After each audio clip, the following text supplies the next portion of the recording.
आज हम लोग एक्सरसाइज 4.4 देखेंगे क्लास 10 का। इसका कुछ क्वेश्चंस है, इन क्वेश्चंस को हम लोग कराने का कोशिश करेंगे। देखेंगे कि ये क्वेश्चंस क्या है और इनको कैसे सॉल्व करना। चलिए, ये क्या कह रहा है, निम्न द्विघात समीकरणों को मूलों की प्रकृति ज्ञात करिए। मूल का प्रकृति ज्ञात करना है। मूल का प्रकृति कैसे ज्ञात करते हैं वो देखेंगे, और मूल का प्रकृति ज्ञात करने का मतलब क्या होता है उस चीज को भी हम लोग देखेंगे कि मूल का प्रकृति कैसे ज्ञात करते हैं या क्या होता है। मूल का प्रकृति ज्ञात करने का मतलब ये होता है कि हमारा ये जो इक्वेशन दिया हुआ है, ये कितना है, ये 2x square minus 3x plus 5 is equal to 0। ये जो इक्वेशन दे रखा है हमारा, इस इक्वेशन के बारे में हम लोगों को ये ज्ञात करना है कि क्या ये जो इक्वेशन है इसमें x का मान हम लोग निकाल पाएंगे या नहीं निकाल पाएंगे। ये चीज को हम लोगों को देखना है। चलिए कैसे हम लोग देखते हैं। सबसे पहले हम लोग इस चीज को जानेंगे, ये वाला जो चीज है हमारा ना, इसको हम लोग a बोलते हैं। a इज इक्वल टू 2, और ये जो हमारा x का कोएफिशिएंट है इसको हम लोग b बोलते हैं। b इज इक्वल टू -3, और ये वाला जो हमारा अचर पद है इसको c बोलते हैं, तो c इज इक्वल टू 5 हो गया। हम लोग इसका मूल का प्रकृति ज्ञात करने के लिए क्या जानते हैं, d का वैल्यू निकालना होता है।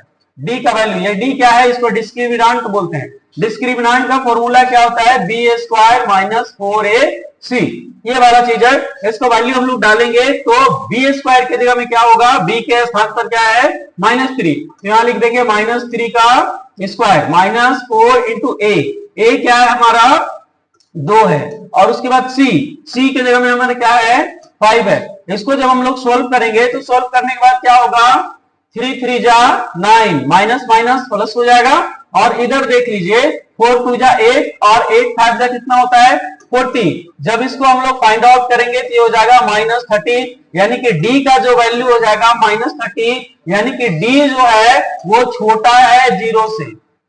d क्या है, 0 से छोटा है, और अगर d का वैल्यू 0 से छोटा होता है तो इसका मूल का अस्तित्व नहीं होता है। आगे क्या क्वेश्चन लिखा है उस चीज को देखिए। बोल रहा है यदि मूलों का अस्तित्व हो, यदि मूलों का अस्तित्व हो तो उनका मान ज्ञात करिए। अगर मूल का अस्तित्व रहेगा ही नहीं तो उसका मान हम लोग कैसे ज्ञात करेंगे, नहीं ज्ञात कर पाएंगे।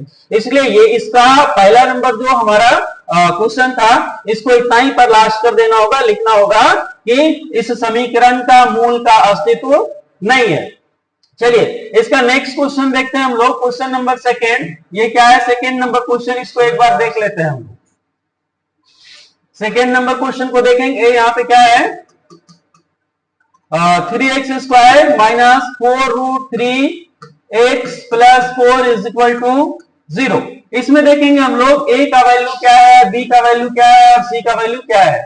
देखिए a का वैल्यू क्या है, हम लोग ये बात जानते हैं कि जो x स्क्वायर का कोएफिशिएंट होता है यही a का वैल्यू होता है। x स्क्वायर का कोएफिशिएंट क्या है हमारे पास 3 है, जो a है। आगे चलेंगे हम लोग b के बारे में देखेंगे। b कौन सा है हमारे पास में, जो x का कोएफिशिएंट होता है ये वाला, तो ये क्या हो जाएगा -4√3। आगे हम लोग c बराबर देखेंगे क्या है यहाँ पे, तो ये है 4। इसको भी हम लोग चेक करके देखेंगे कि क्या इसका अस्तित्व है या नहीं है। अस्तित्व निकालने के लिए क्या करते हैं हम लोग, d का वैल्यू फाइंड करते हैं। d का वैल्यू क्या होता है, डिस्क्रिमिनांट, हिंदी में क्या बोलते हैं, विविक्तर, विविक्तर निकालते हैं हम लोग। चलिए d इज इक्वल टू क्या होता है formula, b square minus 4ac। यहाँ पे वैल्यू हम लोग डालेंगे b स्क्वायर, b की जगह में क्या है -4√3, पूरे का होल स्क्वायर कर दीजिए, और यहाँ पे 4 है, 4 लिख दीजिए, a है a, उसके बाद a है, a कितना है यहाँ पे हमारा 3 है, और मल्टीप्लाइड बाय फिर कितना है c है, c के स्थान पे हमारा क्या है जी 4 है, तो यहाँ पे 4 कर दीजिए हम लोग। उसके बाद क्या होगा, ध्यान से देखिएगा, यहाँ पे रूट वाला को हम लोग सोल्व कैसे करते हैं इस चीज को जल्दी जल्दी देख लेंगे। 4 4 जा कितना होगा 16, माइनस माइनस माइनस को जब हम लोग माइनस से गुणा करते हैं, स्क्वायर है मतलब 2 बार माइनस, तो क्या होगा माइनस माइनस प्लस, तो इसका साइन पीछे वाला प्लस होगा। √3 है, √3 का स्क्वायर है मतलब √3 मल्टीप्लाइड बाय √3, ये वाला चीज है, तो 3 को 3 से मल्टीप्लाई करेंगे, रूट में रहेगा, तो यहाँ पे ध्यान से देखिएगा। ऐसे हम लोग जब इसको वर्गमूल निकालते हैं तो इस तरह होता है, दोनों का पेयरिंग करते हैं, पेयरिंग करके एक बाहर निकाल लेते हैं, 3 हो जाता है। यानी कि जब ये दोनों को हम लोग मल्टीप्लाई करेंगे तो कितना आ जाएगा हमारे पास 3 आ जाएगा, तो यहाँ मल्टीप्लाई कर दीजिए 3 से। आगे चलेंगे हम लोग, ये माइनस का साइन है, माइनस का साइन देंगे और इसको मल्टीप्लाई करेंगे हम लोग। 4 3 जा कितना होगा 12, और 12 4 जा कितना होता है 48। इधर ध्यान से देखिए 16 3 जा भी हो जाएगा 48 माइनस 48, यानी कि डी का जो वैल्यू हमारा आ गया वो हो गया 0। और डी का वैल्यू जब हमारा 0 हो जाता है इसका मतलब इसमें मूल का अस्तित्व है। हम लोग क्या जानते हैं कि डी का वैल्यू जो है वो 0 के बराबर होगा तो, या डी का वैल्यू जो है वो 0 से बड़ा होगा तो, इन दोनों केस में हमारे पास क्या होता है, मूलों का अस्तित्व होता है इक्वेशन का। यानी कि हमारे पास ये वाला जो इक्वेशन है, इस इक्वेशन का मूल का अस्तित्व है, डी का वैल्यू 0 आ गया। और जब डी का वैल्यू 0 आ गया तो इसका मूल ज्ञात करेंगे हम लोग। मूल कैसे ज्ञात करेंगे, चलिए इस चीज को हम लोग देखते हैं ध्यान से। इसको हम लोग साफ कर लेते हैं, थोड़ा इरेज कर लेते हैं, फिर ध्यान से देखते हैं। हम लोग डी का वैल्यू कितना रखे हैं 0 आया है, इस चीज को ध्यान रखेंगे। एक बार इरेज कर दे, मेरे पास स्पेस कम होता है इसलिए। चलिए डी का वैल्यू हमारे पास 0 आया है, इस चीज को दिमाग में रख लेंगे इधर, और हम लोग इसको आगे सोल्व करने का कोशिश करते हैं। फॉर्मूला क्या होता है मूल निकालने का, द्विघाती सूत्र से मूल निकालेंगे हम लोग। तो इसका फॉर्मूला होता है x is equal to minus B plus minus root D by 2a। ध्यान से देखिए यही चीज है। अब इसको हम लोग क्या करेंगे, माइनस बी, बी के जगह पे कौन सा हमारा है, ये है, तो माइनस में बी रखेंगे। अब एक और चीज, यहाँ पे पहले से माइनस है फॉर्मूला वाला, लेकिन यहां से हमारा जो ये इक्वेशन में जो बी का वैल्यू है ये माइनस में है, तो क्या रखेंगे -4√3, और उसके बाद प्लस माइनस ये डी का वैल्यू अभी हमारा क्या है 0। कोई भी चीज यहाँ पे 0 पे ऐड करेंगे तो हमारा वो 0 ही होगा।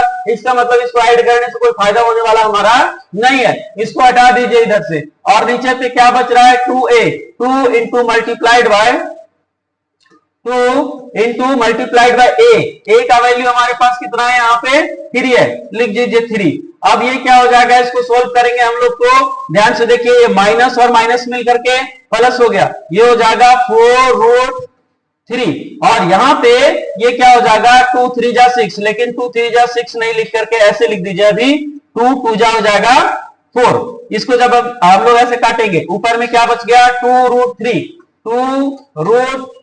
और नीचे क्या बच गया 3। तो हमारा यही x का वैल्यू आया। अभी d का वैल्यू हमारा क्या है 0 है, d का वैल्यू 0 है का मतलब है कि हमारे जो दो मूल होंगे, दोनों का दोनों मूल जो होंगे वो बराबर होंगे। और जब दोनों का दोनों मूल बराबर होंगे तो हमारा x का जो दो मूल आएगा, x का जो दो मूल आएगा वो 2√3/3, एक और हो जाएगा 2√3/3, यही हमारा दोनों मूल होगा। तो इस तरह से हम लोगों ने सेकेंड नंबर क्वेश्चन को भी यहाँ पे सोल्व कर लिया है। अब नेक्स्ट हम लोग चलेंगे ये थर्ड नंबर क्वेश्चन को। सेकेंड नंबर क्वेश्चन को तब तक हम लोग इरेज कर लेते हैं और चलेंगे हम लोग थर्ड नंबर इसमें क्वेश्चन में। देखिए ध्यान से,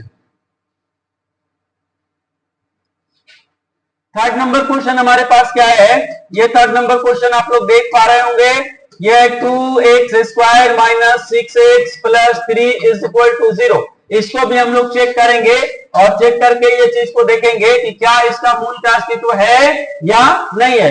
तो a का वैल्यू देखिए हमारे पास क्या है यहाँ पे 2, b का वैल्यू देखिए हमारे पास क्या है यहाँ पे, ये जो x के साथ मल्टीप्लीकेशन में है -6, और c का वैल्यू हमारे पास क्या है 3, यहाँ पे लिख लेंगे। और हमारा d का वैल्यू होता है क्या है, d is equal to b² minus 4ac, यही होता है। चलिए इसको जब वैल्यू पुट करेंगे तो क्या होगा b² यानी कि -6 का स्क्वायर माइनस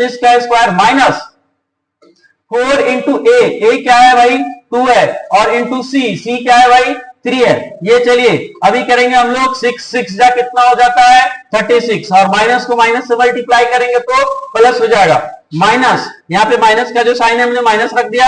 आगे देखिए 4 2 जा 8 हो गया, और 8 3 जा हो जाता है कितना 24। अब यहाँ पे भी हमारा जो d का वैल्यू हो गया 6 - 4 is equal to 2 and 3 - 2 is equal to 1, 12 आ गया।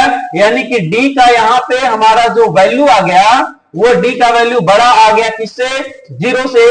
इसका मतलब इस इक्वेशन का भी हमारे पास दो मूल होंगे, इस इक्वेशन का भी हमारे पास दो मूल होंगे। और जब इस इक्वेशन का हमारे पास दो मूल होंगे तो वो कौन कौन होंगे, इसको हम लोग निकालने का कोशिश करते हैं और देखते हैं कि वो दो मूल कौन कौन से। इसको इरेज करते हैं, केवल हम लोग ये बात को याद रखेंगे इधर कि हमारे पास d का वैल्यू कितना है, तो d का वैल्यू हमारे पास था 12 था। चलिए हम लोग x निकालते हैं, यानी कि मूल निकालते हैं। मूल निकालने का हमारा फॉर्मूला कौन सा होता है, इसको देखें। x इज इक्वल टू होता है minus B plus minus root D by 2a।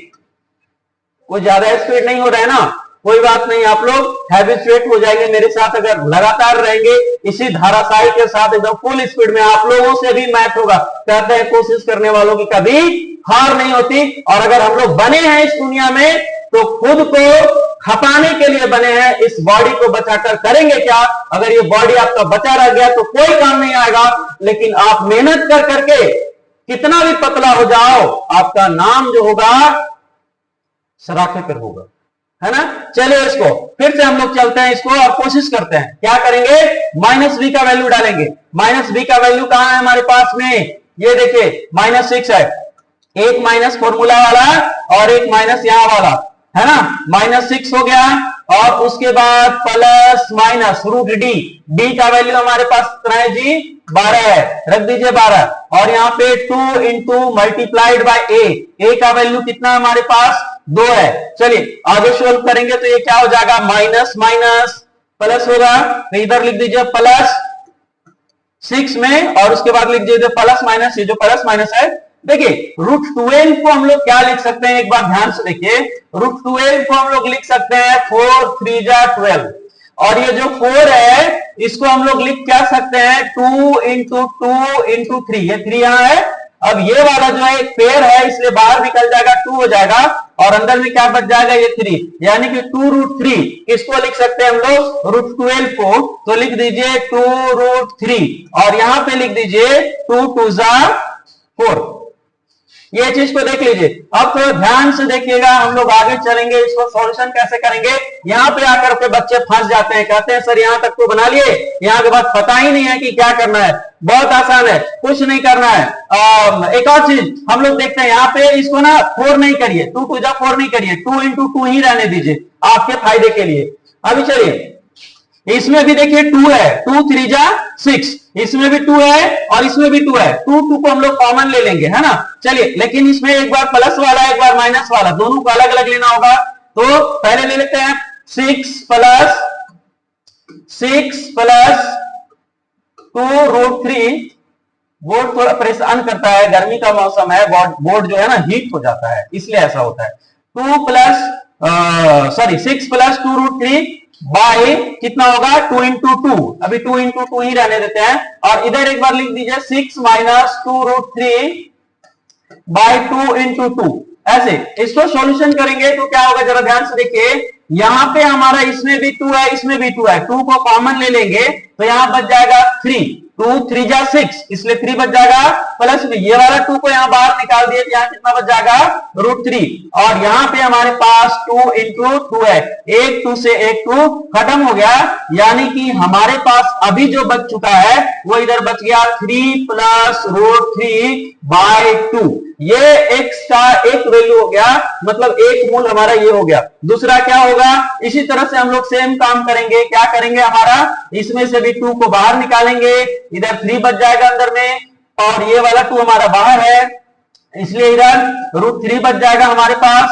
और यहाँ पे 2 मल्टीप्लाइड बाय 2 है, एक 2 से एक 2 काट देंगे, हमारे पास क्या बच जाएगा यहाँ पे 3 माइनस √3 बाय 2। इस तरह से हमारा एक मूल ये वाला हो गया और एक मूल ये वाला हो गया। हमारे पास 2 मूल मिल गए कौन से इक्वेशन का, ये इक्वेशन नंबर 3 का। इस तरह से आप लोग आसानी से कोई भी संख्या का, कोई भी इक्वेशन का मूल को निकाल सकते हैं या चेक कर सकते हैं कि क्या इसका मूल निकलेगा या नहीं निकलेगा। जब अगर अस्तित्व हमारा होगा मूल का, डी का वैल्यू जो है हम लोग पॉजिटिव पाएंगे। पॉजिटिव का मतलब 0 से बड़ा या 0 के बराबर, माइनस नहीं होना चाहिए। अगर माइनस हो गया तो इसका मूल हम लोग फाइंड नहीं कर पाएंगे। अगर ऐसा हो जाएगा तो जरूरी नहीं है कि आप लोग इसी सूत्र से द्विघाती सूत्र से ही इसको मूल निकालें, कोई जरूरत नहीं है, दूसरा विधि से भी निकाल सकते हैं। लेकिन जब हम लोग डी फाइंड कर लेते हैं तो ये वाला सूत्र से बनाना काफी आसान हो जाता है, इसीलिए इस सूत्र का हम लोग प्रयोग करते हैं। ठीक है, हम आशा करते हैं कि ये पहला नंबर क्वेश्चन आप लोगों को समझ में आ गया होगा। अब हम लोग नेक्स्ट क्वेश्चन की ओर चलेंगे, है ना। नेक्स्ट क्वेश्चन को चलिए देखते हैं।